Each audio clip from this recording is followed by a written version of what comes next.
Our oceans are being placed into danger, its inhabitants slowly fading away into the nets and hooks of mighty fishing boats.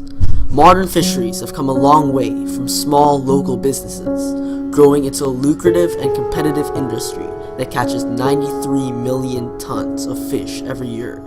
Or do you mean, oh my god?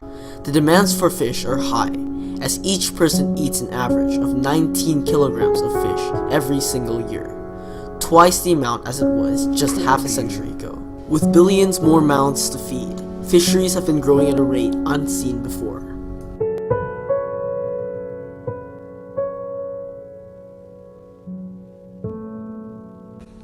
Fish are not an infinite resource. According to the United Nations, 52% of fishing areas are fully exploited, meaning that fish are being caught at a similar rate to which they can reproduce, making them just barely sustainable as a resource.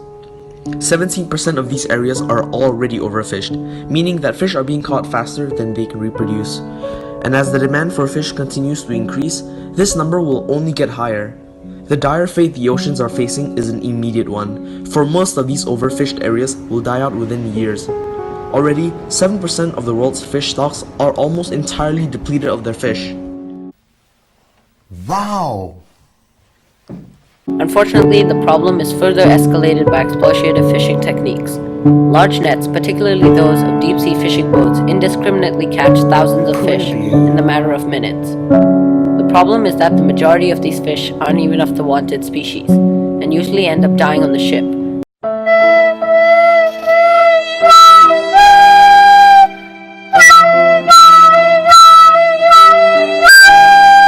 Before being thrown overboard. These wasted fish are known as bycatch. The shrimp industry in particular is notorious for producing huge amounts of bycatch. For every shrimp that is caught, 9 other sea creatures are killed and thrown away. Methods like these destroy habitats and plunder ecosystems, along with several other bad techniques. Examples of these include cyanide fishing, where toxic chemicals are released into water to stun fish, as well as dynamite fishing, where explosives are used to paralyze large amounts of fish.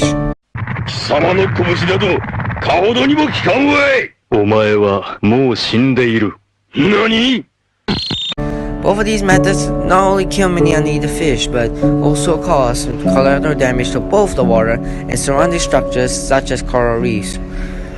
A lot of unneeded damage may be caused to the environment just to put a single fish on your plate.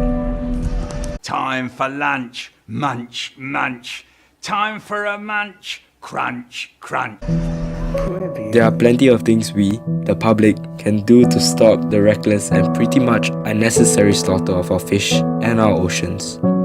As consumers of fish, we can vow to eat less fish and only eat from trusted sources that don't use exploitative techniques. Farm fish, for example, are never caught using exploitative techniques.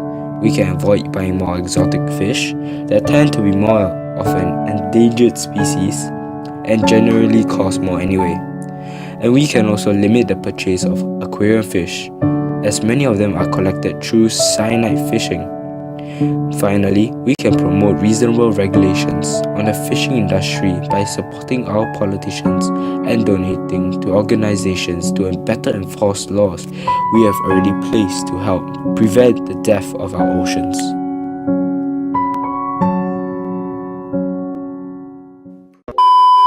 Further escalated by exploitative fishing. Oh, that failed. Okay. Exploitative. No, isn't it exploitative? Exploitative. Okay. No, it's exploitative. Exploitative. Exploitative. I'm trying so hard. Exploitative. I blame you, Ethan. I blame you. Fish are not an infinite resource. According to United Nations, Suka